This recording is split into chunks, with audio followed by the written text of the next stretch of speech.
Greetings and welcome to another edition of the Pedalshift Project. The Pedalshift Project is a series of conversations, thoughts, and experiments on bicycle travel adventures. From tips and tricks to ideas on how to ride your ride, let's shrink the world by bike. Show notes and more are available at pedalshift.net/400. Email the show at pedalshift@pedalshift.net and text me at 202-930-1109 and check Pedalshift out on all the socials as well. Hello, everybody on the podcast. Hello, everybody in the chat room. We are live, baby, live for episode 400 of the Pedalshift Project. Thank you so much for joining. I am so very excited to be here for this. As with all of the milestone episodes, I usually open by saying, I had no idea this was going to happen. It's been way over 10 years. It's been over 1 million downloads. I haven't even checked. I think we're at like 1.3 million downloads. I had no idea this stuff was going to happen. So thank you so much for supporting the show all these years and for 400 episodes now. It is very exciting to be celebrating this milestone with you with a live show. On this edition, we are going to do couple of shout outs. We're going to do a tour reveal. We are going to reveal another announcement relative to the show as well after that. And then we're going to downshift into the Ask Me Anything segment of this. We've got priority, of course, for anybody in the live chat.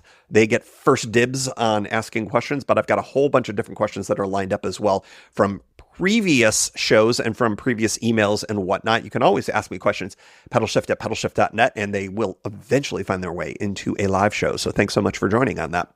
All right, so let's see. I already mentioned off mic, or I guess it was on the mic, but off of the recording here, a big shout out to Forrest from Whitehorse for reaching out. And Forrest right now is freezing his tail off on the Gap, presumably. But since he's from Whitehorse, it's summer, so it's probably, they're like all shirts off going, oh, cool, it's above freezing. But it's freaking cold here in the Northeast, the Atlantic region right now. Shout out to him. I want to give another shout out. I wish that I didn't have pre-recorded content for the last several weeks, because this is going back, I think, well over a month. But the Sprocket Podcast issued its swan song, its final episode, a number of weeks ago. And if you'd heard that and wondered why I haven't said anything about it, it's because I had a bunch of stuff in the can and I really wanted an opportunity to give them the biggest of shout outs of all, regardless of era, regardless of co-hosts. If you go way back with this particular show, that the Sprocket Podcast and this show were joined at the hip for a while. We were cousin podcasts, for lack of a better way of putting it. And I don't think this show exists but for the Sprocket Podcast. It was absolutely a bikey, transit-oriented type of show that, as somebody who was retired from podcasting, and I know that may sound crazy because that was a long time ago, I was in like the opening vanguard of podcasts and did it for a while and got burnt out and then quit for a number of years. And then the Sprocket comes along and it was such a fun show and such a fun way to talk about things that you like, especially around bikes, and just the camaraderie and the conversations and the humor and everything. That was just really inspirational for me. And so to not have it around anymore is sad, but you know what the man once said, don't cry because it's over, smile because it happened. I definitely would say anybody who has just recently, and a couple of people have mentioned this, that you've only been recent converts to this show, go find the Sprocket Podcast in your podcast app. They are keeping their shows up for a while. There's a whole bunch of crazy, awesome shows. You will hear the DNA of this show in that show and vice versa. And there's a bunch of crossover episodes that I think are a lot of fun. So I would say check those out. I am still in touch with a bunch of people from the show. Brock, of course, Aaron, of course, and Guthrie as well. And it's just really fun to have those memories and to have developed friendships through the years with folks on that show. So please go check it out if you haven't. And a real big shout out for that Viking funeral of a last episode. I'm so happy that they were able to come together and do that, because it was a nice way to say goodbye to the show. And again, we don't cry because it's over, we smile because it happened. So shout out to the Sprocket Podcast. You will be missed, but your legacy lives on. Love that. Okay, so next segment, tour reveal. I tend to do a lot of tour reveals in these live show episodes, and this one I've already mentioned is happening, and so we're just going to make it official. I am going to end up doing a big ride. It's coming in the next few weeks, and then it's going to be broadcast later on in the spring. But first, I just wanted to mention here, Byron, going back to the Sprocket situation, the Sprocket Listener crossover competition brought me here. Congratulations, Brock, and everyone for your great show. Before I get into the tour reveal, we talked a while ago, back when our shows were doing the crossovers. Both sides thought that they were benefiting more from the other side. In other words, I was positive I was getting more listeners from the Sprocket podcast. The folks on the Sprocket thought they were getting more listeners from me, from this show. And so we decided to do a big survey. And Byron was one of the people on that survey. Now I seem to remember. And as it turned out, we were both wrong and we were both right. It was almost exactly 50-50, which is compelling and awesome. But yeah, I think, Byron, thank you for the memory on that. It was good times with the Sprocket. And like I said, they will be missed. If anybody else has any thoughts on the Sprocket, I will definitely circle back because a lot of Sprocket love here for sure. All right, back to the tour reveal. In my chaotic show here, where I just stop and start and go all over the place. So the tour is going to be a shout out to my dad, who, as I think most of you know by now, passed away late last year, right before Christmas. And this is a trip that has been a long time in coming. It's one that I've been really intending to do for really maybe almost as long as the podcast has existed.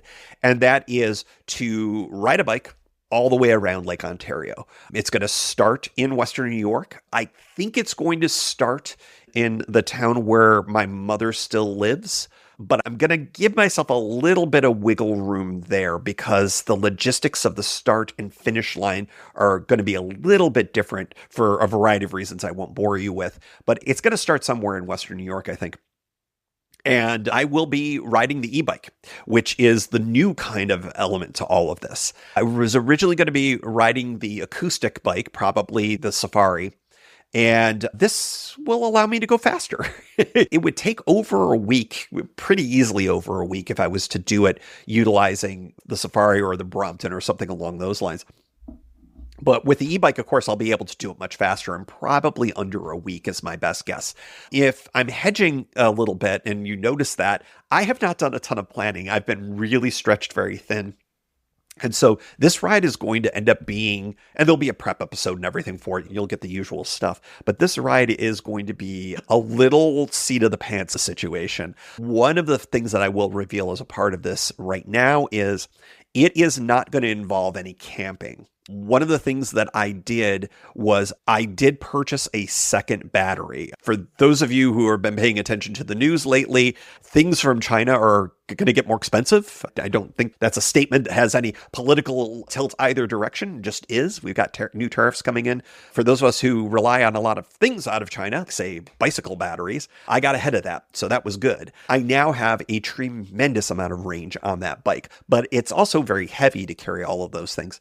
And because of the nature of having to recharge one or both batteries at the end of any given day, I've decided to make this either a hotel or an Airbnb or some other of a situation where I'm going to go with the roofed lodging just to make this thing happen in a little bit easier way.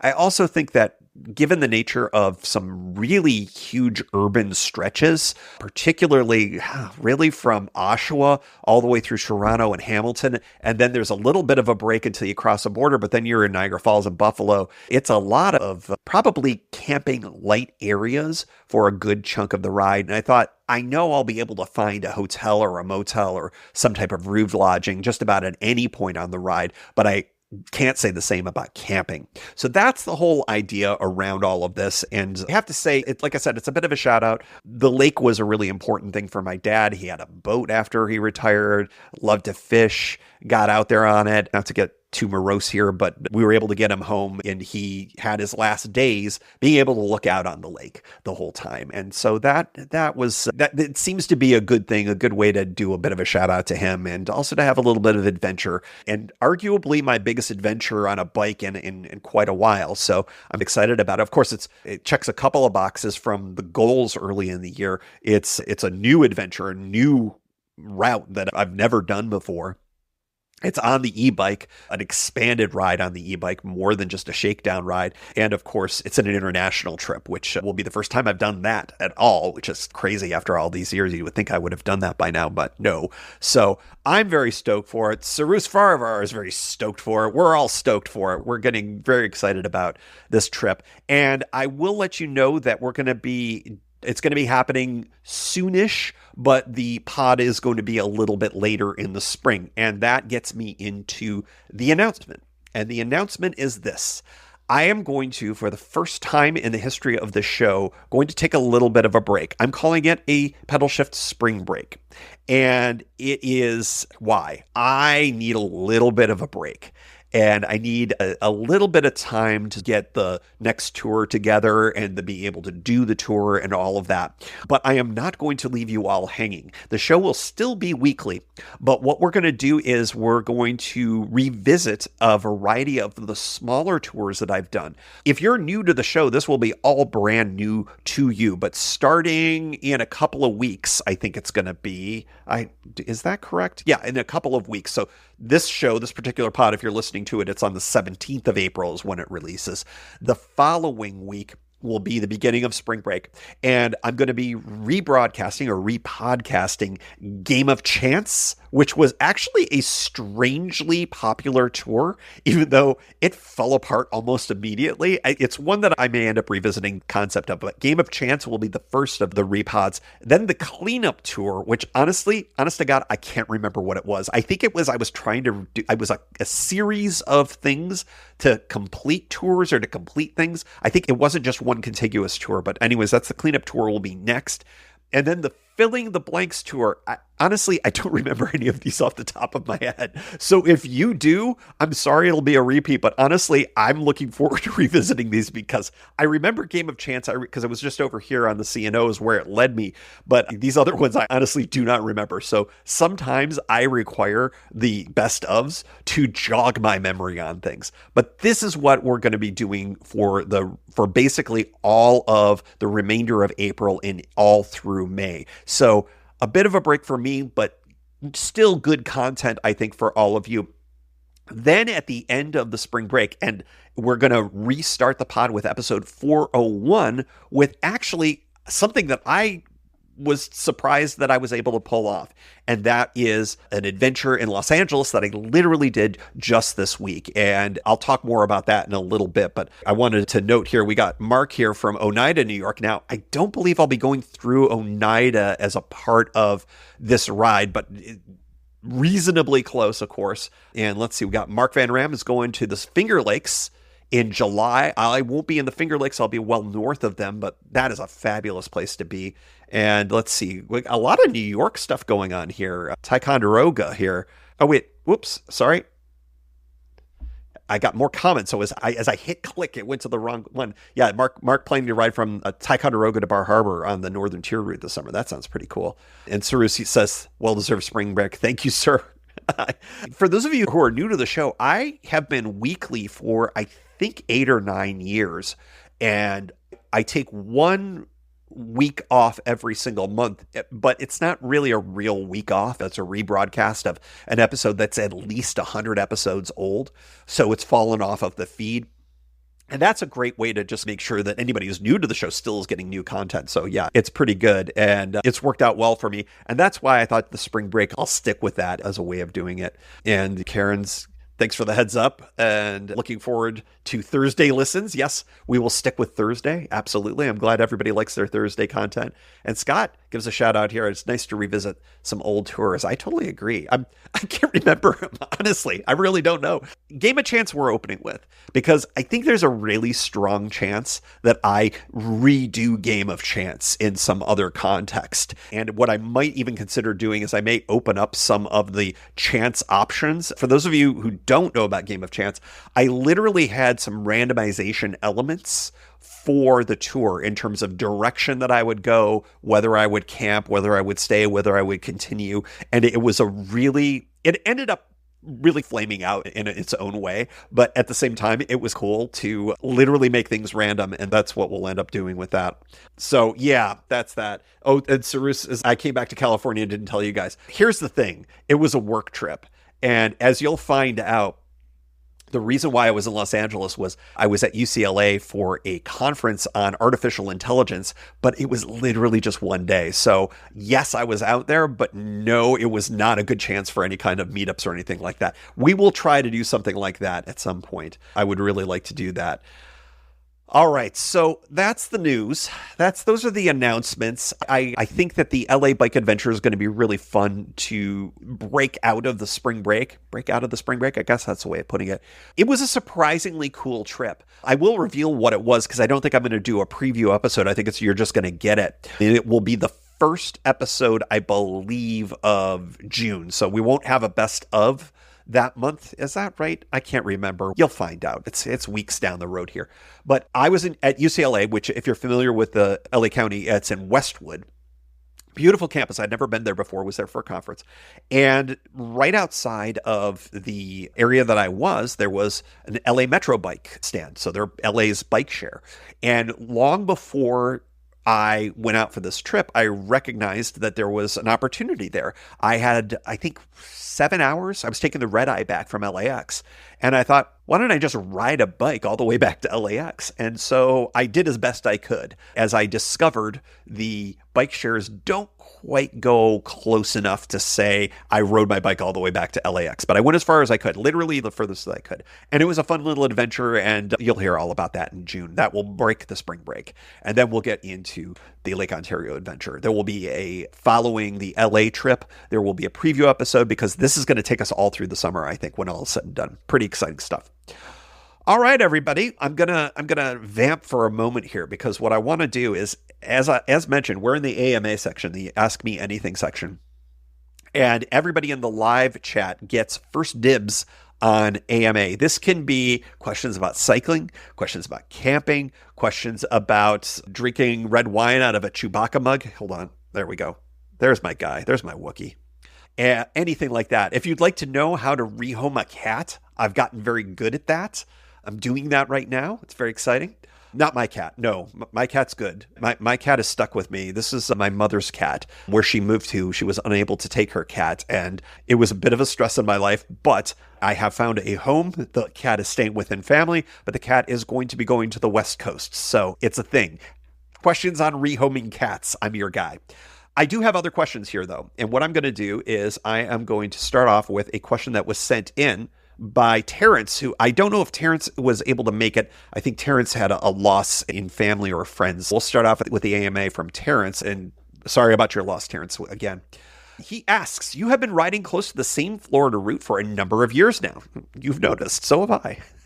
Have you considered some alternatives, maybe the Florida Keys or Arizona? So I think that's a great question, and I talked about that at the end of this year's ride. I have really enjoyed the rides through Central Florida. It's an area of the state that I know really well. It's always easy. And I think easy in the sense that it's like, I know that around that time every year, the weather has been historically really good, the time of year that I go, that the routes are there. I've reridden a few of them. I've added some new portions to them.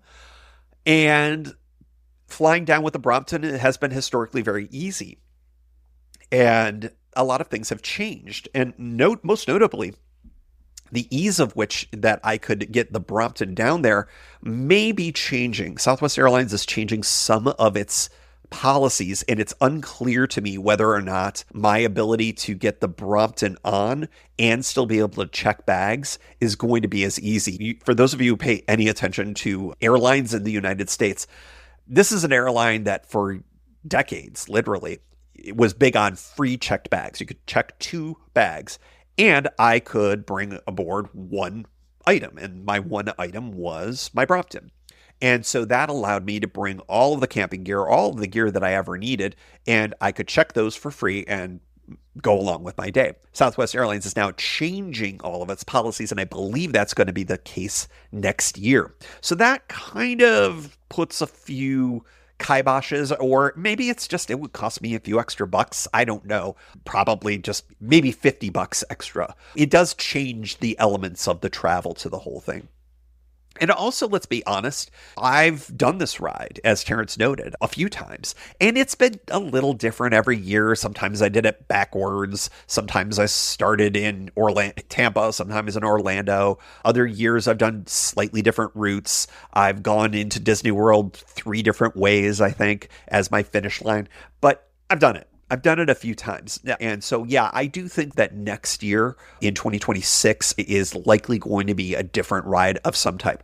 Is it going to be in Florida? As I mentioned, Southwest Airlines, which used to be a really cheap way to get down there, may not be as available. Now, on Alaska Airlines, I can fly my bikes for free and I can bring my big bikes. So that's certainly another possibility. There's direct flights from this area to San Diego, for instance. That might be something. I've always looked at a potential for a ride around that time from San Diego to, I think, Tucson or to Phoenix. I think to Phoenix, which is part of the Southern Tier Trail. Now, it might be a little early for that, so I may push the ride a little bit later if I do choose to do that.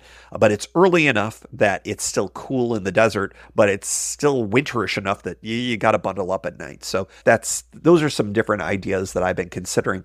Or I could do a Keys ride, as you had mentioned. I'm interested in a variety of different possibilities. And so I think that the short version of the answer after this very long windup is yes, I'm going to do something different. Don't know specifically what it's going to be, but you will all definitely hear about that. So we've got a few questions here. Brian asks, is that a picture of Dave Grohl? No, sir. That is an artist rendition of his former bandmate, little-known lead singer, Kurt Cobain. That is actually Kurt Cobain. And let's see, we got Alanis there off her Jagged album. We got a Dolly Parton book there. We've got the dearly departed Belle Starr. We've got dearly departed Gizmo and Belle Starr there. Yeah. Oh, and this is Kurt Cobain's Fender, left-handed Fender. I bought that in Italy. It's not his actual guitar. That's slightly larger and would be far more expensive for me to procure. So yes. So no, that is not Dave Grohl. Shout out to Dave Grohl. Let's see. What do we got? Cyrus asks a question. Now that you're a guy with multiple bikes, and N equals, I think, 3 now, right? Or is it 4? 4, I think. Which is the most utilitarian? Do any of the bikes get ridden around town / near to the cabin more than others? Great question. So why don't we go through all the bikes? Now, you can probably see right there is the saddle of the Brompton, right there.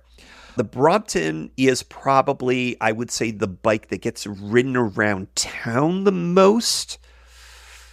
Is that right? I think it's a tie. I think that's the one that will tend to go to the office a lot. If it's like a little drizzly, for instance, the Brompton's a nice choice because the bike will come up into my office as opposed to being locked outside, which would be the next most utilitarian bike, which is the Safari. The Safari largely stays locked up in DC. And so those are the 2 bikes that tend to be in DC the most, at least historically. The third bike is the e-bike. The e-bike is living here in West Virginia mostly for now. And part of that, of course, is just storage. I don't have the ability to have more than 1 bike locked up in the hallway in DC. So that's a consequence of that. Also, I think that where is the e-bike? Where does it have the most utility? Here, because once I'm here, I can grab the e-bike when the weather isn't ridiculous like it is right now, and I can ride within an hour and change and get to Hancock utilizing the e-bike way faster than any other bike. So that's more so far, I think, the adventure bike, and of course, that's going to be the one that's going to go around Lake Ontario. The bike that has the least utility right now is the beloved Goblin, the Green Goblin, which is now basically a trainer. It still could conceivably be used, but I did a whole tour saying that I was retiring it. So one of these days I keep threatening to bring it out of retirement. The interesting thing about the bike is that it was always too small of a frame for me, but I just loved the bike so much. It's a vintage 90s version of the Novara Safari. And yeah, it's just a great bike, and I have such great memories because it lived in Oregon for all those years, if you may recall, but now it's out here. The most utilitarian, I would say the one that has the most utility is probably the Safari. it can go any place. I can take that on trails. I could take that places where I don't think the Brompton can go. But if you're thinking, okay, can I bring that anywhere in the world? The Brompton I can bring just about anywhere in the world. And that I think your definition of utilitarian is going to be that type of a thing. But yeah, I think I answered your question there. I think that's good. Karen, newbie to the live show. By the way, every time I put these up, I'm like hiding. I'm like, hi, how are you? I'm just hiding behind this thing. This is a visual joke. You folks on the podcast listening, you don't understand. But if you watch this, you'll see that my nose is barely peeking above this. Karen asks, would love to learn more about how you plan your cycling trips that involve fast forwards. For example, your Portland to San Francisco 2X trip. How do you keep track of all the public transit info? Spreadsheet, Word? Great question. I don't believe this is, I'm going to have to think about it. I use the Apple Notes app in a really robust way for trips like this. I used to use Evernote until Evernote got enshittified, technical term, cover your ears, kids. It was great for a while, and then they added too much stuff to it and it just wasn't good anymore. Apple Notes is just great. It syncs on my iPhone with my Macs, things like that. And so I can drop in images and all sorts of other things like that. So that ends up being a really good, I think, tool for utilizing these types of things. I end up going on the websites for most of these public transit agencies to find their most recent schedules.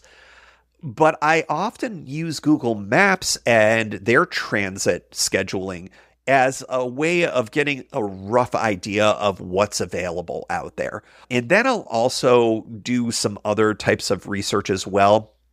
Locally, there are some buses, especially when you get into some really, I'll call them remote areas or places with less transit service. Sometimes you're just going to have to get lucky. And that was for that particular trip. There was one bus, and now I'm forgetting where it was. I think it was in Southern Oregon. That was the key. It was it was the Redwood.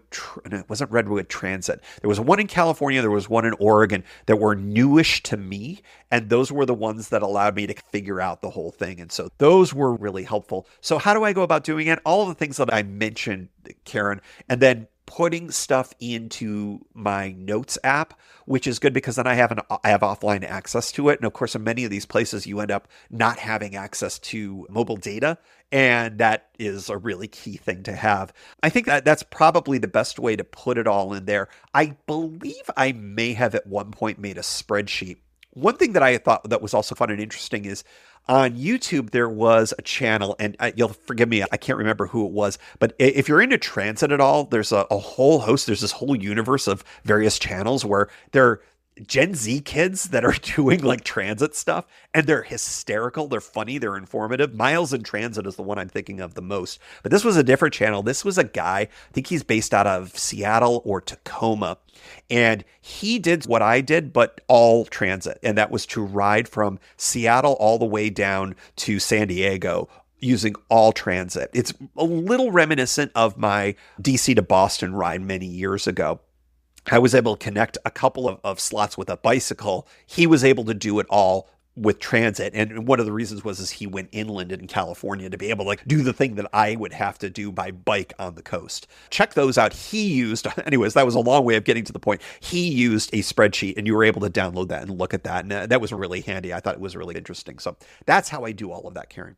Byron from Down Under asks a podcast sausage question. Wait a second, we're going to get delisted. I'm losing the channel already. Do you find it significantly more difficult to record when you have another rider with you, e.g. Mysterious James? That's the only person I ride with, as MJ knows. Is it harder to do it?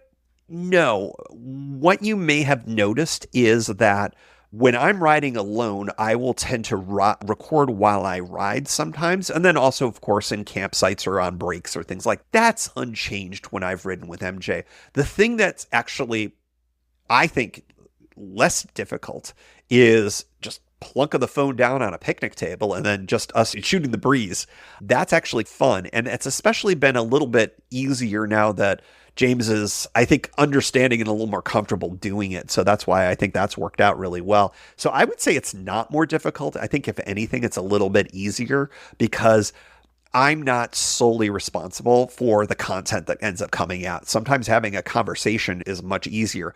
I have had and a couple of other tours way back, a couple of examples where I have sat down with other people. And I used to think that would be something that I would be doing a lot of. But what I found in camp is I don't feel super comfortable broaching the prospect of, hey, everybody, want to be on a podcast, especially just because people are tired. People are there to escape stuff. Maybe one of these days I may broach it if things get chatty. But as all of you have heard on recent shows, a lot of the times I'm the only person out there. The numbers of people cycling when I've been cycling have just dropped like a rock. I just don't encounter a lot of people anymore. Even here on the C&O, I'm hoping that changes. I hope it's just a bit of bad luck when all is said and done. We'll see. We'll see how it goes. I would like to do that. I would like to get more voices on the show. Let's see here. Scott, got a new person here asking a question. Do you have a direction preference for the C&O from DC or to DC? I've talked about this on the show before. I used to be a DC out to Cumberland guy. And indeed, if you're continuing on the gap, that was my preference, DC to Pittsburgh. That tends to be the opposite of what a lot of people choose, particularly when you include the gap. For all sorts of reasons. When you got the gap, it's because there's that one really long downhill that you super benefit from if you're coming from Pittsburgh rather than from Cumberland. But I've changed my mind, I think, over the years. I think that the right direction is the direction that makes the most sense for you. If it's easier for you to start in DC, then start in DC. If it's easier for you to start in the middle of the trail, like for me, sometimes starting over here in Hancock, great. If it's easier to start in Cumberland, there's a lot of good reasons why that may be the case. Start in Cumberland. I'll give you an example. If you are driving, there is free parking and reasonably safe parking. I've never heard anybody having any problems with it. Underneath the interstate there, I think it's I-68 in Cumberland, there is free parking for anybody that wants to do the C&O. And so you could park there.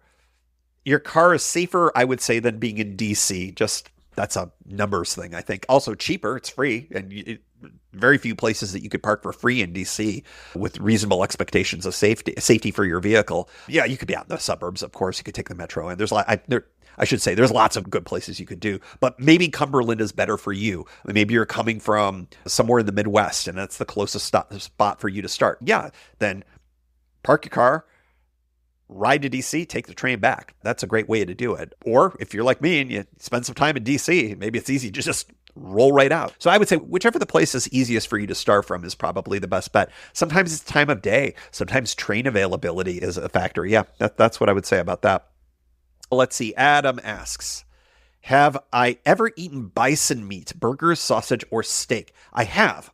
Probably several times, and I believe it's probably been mostly ground bison in the form of a bison burger. I think I've had bison jerky too.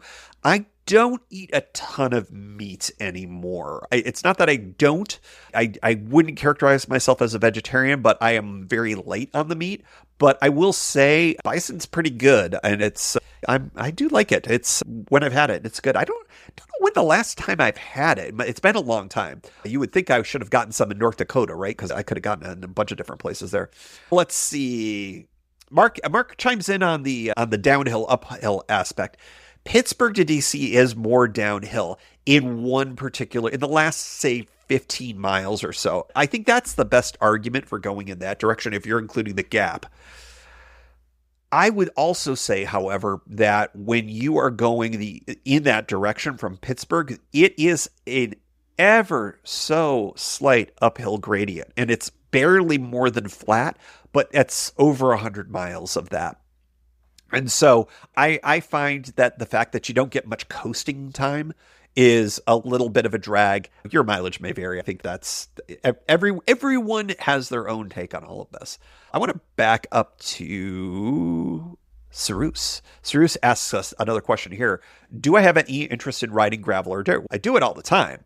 The C&Os and the Gap, I think, are certainly like that. I think the Erie Canal towpath is dirt, straight up dirt for certain portions of it. So it's not that I haven't done it, but the classic bike packing kind of a thing, I'm definitely interested in it. I haven't had, I think, the right bike for it is part of the situation. There's a lot of really good bike packing on gravel around here. And in fact, I think there's a whole podcast about it, Mid-Atlantic Gravel. I have to confess, I haven't checked in on that show in a very long time, but that there's tons. There's a lot of really good stuff around here. I think that it's, do I need to buy another bike? Right. So maybe at some point I will do that, but we'll see. I've liked what I've done. I like riding on asphalt, I have to be honest, for a lot of my trips. But I also like getting away too. So I know MJ has done so much of that kind of riding. And when he talks about those trips, I keep going, I got to do it. I got to do it. At some point, maybe in the next year or so, I got to get clear of a whole bunch of different things in my life. But I'm hoping to be able to do some more true adventure-y kind of stuff. There's just a whole series of things that have intervened in my life that just makes it a little bit more difficult. But I think that's one of the things that would be on my list if I were to do that. Let's see. We got Scott chiming in one more time here. Any plans for a tour overseas? I already said that I'm doing Canada. Now, I don't think that qualifies for overseas, but obviously that's true international trip for me, which I'm very excited about. I have been in Canada since before COVID. And if you know me at all, I'm a Canadiophile. So I feel like I've been broken. I need to get back. And I'm very excited for all of that. And so do I have plans? I don't have specific plans. I do have a trip later this year that I don't know if I'm going to have the ability to integrate any cycling in. I may be able to, I have to do some more research, but that would be in Europe. And I will say no more because I don't want to plant the seed for something that might not happen. I have done I just realized, okay, I've never done a tour internationally, but I have cycled internationally and it has been on the show. I'm now realizing I did a whole episode on cycling in Paris. I did a whole episode on cycling in Italy as well. I'm now remembering, both of which were with the Brompton. So that's a thing. So I have done it, but never an honest to goodness tour. I don't have a plan for that. I think that if I were able to do it this late summer, it probably would not be a multi-day tour. It would probably be a day trip that would involve a little bicycling and adventure. So I'll let you all know if that's going to end up happening. I'm noting for the record that Australian lobbyist Byron Harrison is suggesting that winter in DC is summer in Australia. Hey, I need to get down there so bad. It has been a lifelong desire to get to Australia. And I think cycling down there would be pretty awesome. But I'm going to be honest, Byron, I'd like to come down there not during the summer because it's too hot. So I need to do some shoulder season action in Australia. And there's probably monsoons or things that I'm ignorant about that I'd have to avoid, but that would absolutely be something I would do. So yeah, that's the idea there with international travel. It's on my list. I'd like to do more of it. I have so many folks that listen to the show from outside of the States, and I feel like that all I do is I foist upon you US-based travel, and maybe that's interesting to you, but I would like to do a little bit more outside of the US. It's baby steps. Ontario, Canada is probably not exactly the biggest jump for me, but it is certainly, as many of them will say, not the US these days above all. So yeah. All right, I think I've answered a bunch of questions that are in the room. I am going to throw in a question from prior. I've already handled Terrence, so we'll go with this one. Do I have a favorite type of terrain for bike adventures, mountains, forests, or deserts? I think this is really close to the gravel question in a lot of ways, but I would say this. My favorite place to ride a bike is a tie between a coast and a forest. There is something that I think is very liberating, calming about being by the sea, regardless of what it is, some type of water body. Whether there's waves or no waves, just being near a body of water or even a river, I think a river that's flowing really well. There's something about that is calming and energizing at the same time. I think I've said this before that these tours, me riding, it is therapeutic. It is also my meditation in a lot of ways. And I think water is a big piece of that. There's been a lot of talk in recent years, and I think I don't know if its origin is Japanese, but it certainly is a Japanese concept called forest bathing. And that there is some benefit to walking and being amongst the trees. I certainly feel that way. My cabin here is surrounded by trees, and I find it very therapeutic when I am here to be surrounded by trees. Even now, as the pollen is just hammering me right now, it's just a wonderful thing to experience. And when you're doing it by bike, Karen, you had mentioned riding amongst the redwoods at the Avenue of the Giants. There is something magical about all of that. So I would say my favorite type of terrain is a tie between next to a body of water or a flowing water or something along those lines, and forests. I have not done a lot of cycling in deserts. I've done it in some arid areas. I would like to add that in. I do love me a desert. I do like that, but then you get into the whole sun and heat thing. So I have to be mindful about all of that. Mountains, I love me some mountains. I'm going to be doing more of those, I think, in the not too terribly distant future. That's for sure. Let's see. I'm going to go back to the, I think we got somebody here. Like this. Proximity to water makes the soul a little gentler. A 2000s era Seattle rap group named Blue Scholars. Cyrus, am going to look up Blue Scholars for sure after all of this. I think that's pretty awesome. They are correct. They are correct. Poets, all of them.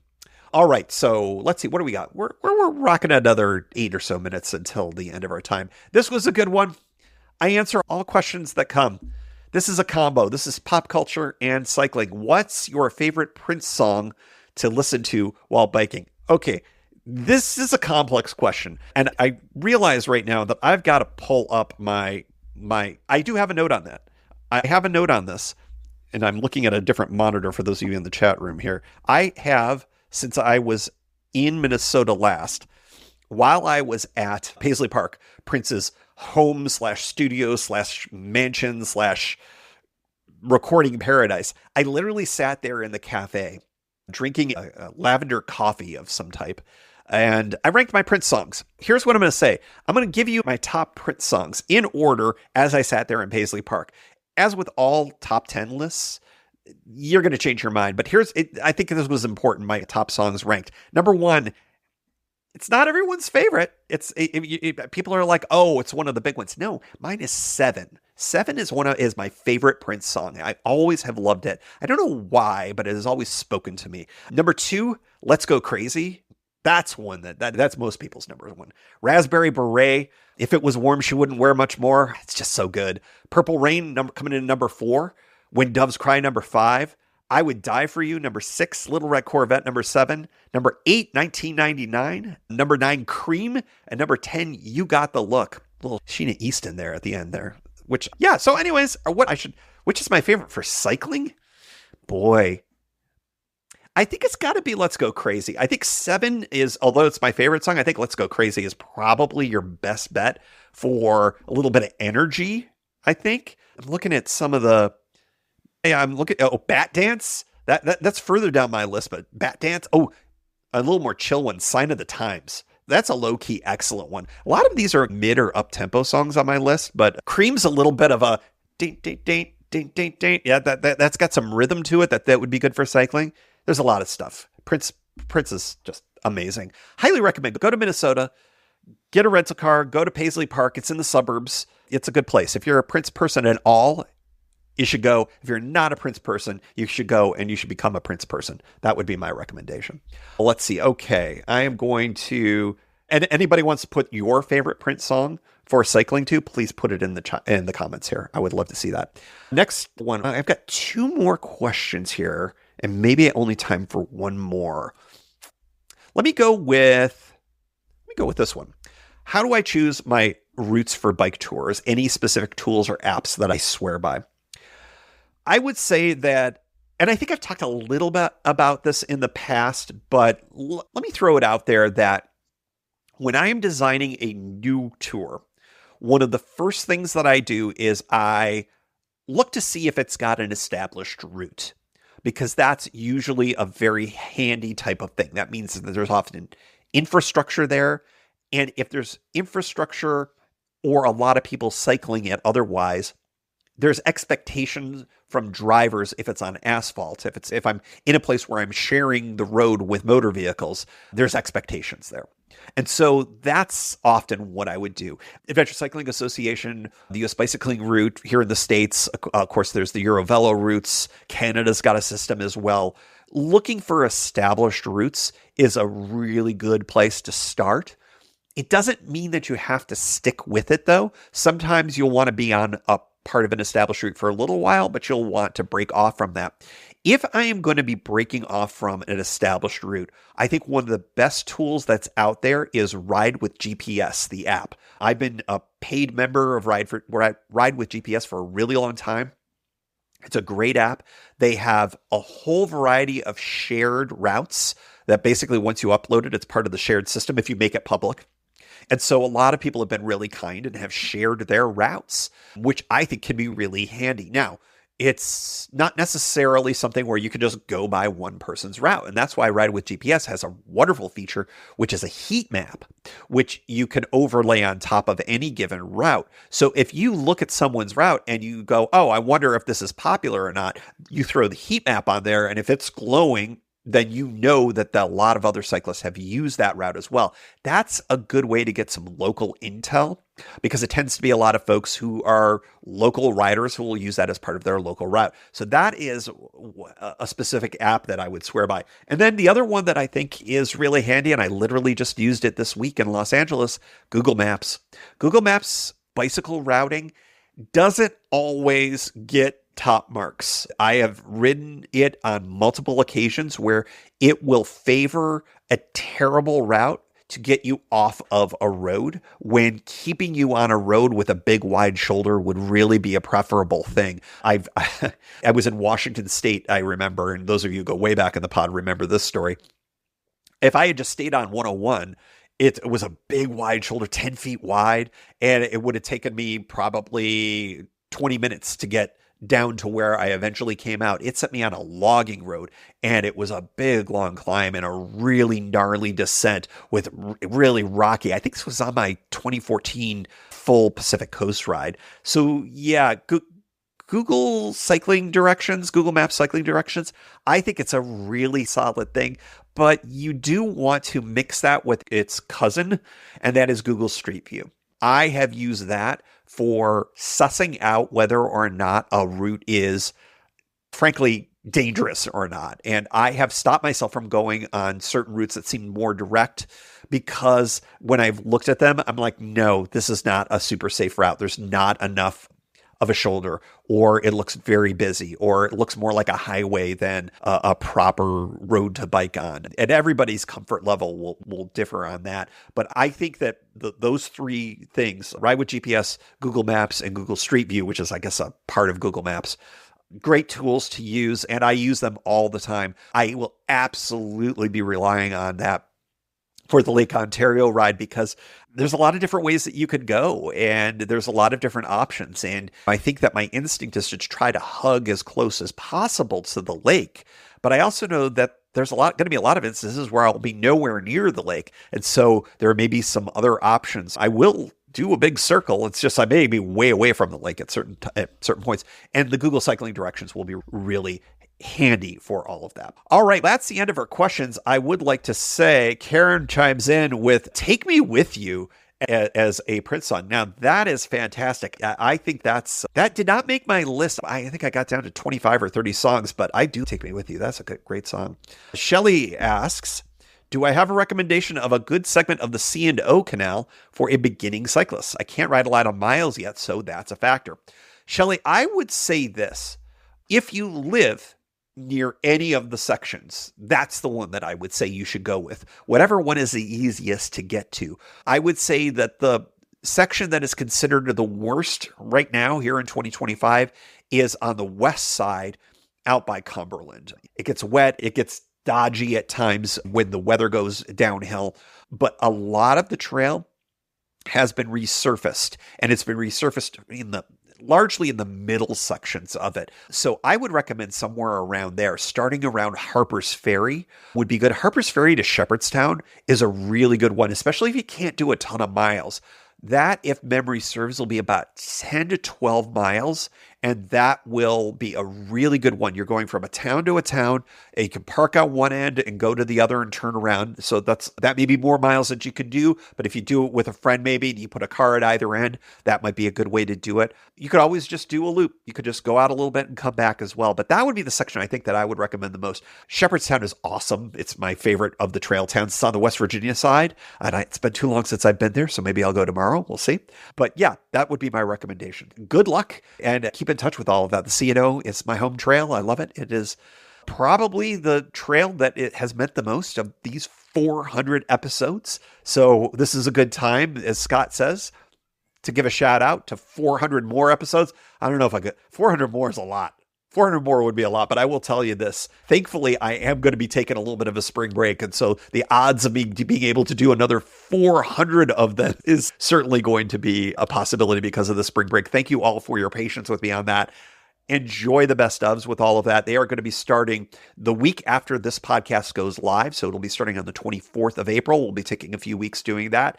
Should be just as fun as me yammering away on the mic. But what we'll do is we'll rejoin in June with episode number 401, which will be my Los Angeles adventure. And then 402 will be the preview episode for the Lake Ontario circumnavigation ride. So super excited for all of these things to share with you. Thank you so much for 400 episodes. I could not have done, I guess I could have done it without you, but it would have been way more boring for me to just speak into the void with nobody being able to join or to enjoy. So thank you so much. I would not do this without listeners or viewers. Thank you so much. And let's get out there and ride this spring. Get out and ride in the spring or the summer or the fall or the winter, wherever you are in the world. Just get out there and ride and share your stories. I would love to hear from you. Thanks so much for all of that. And thank you all for joining here on the live show. I look forward to doing another one sometime later this year. Take care, everyone. Thank you for joining. You can find Pedalshift at pedalshift.net for more great bicycle touring content. You can hear the Pedalshift project through Apple Podcasts or your favorite podcast app. Opening music courtesy of Jason Kent off his self-titled album. The track is called America. Check out his band Sunfield's latest release, Mono Mono, wherever cool music is available.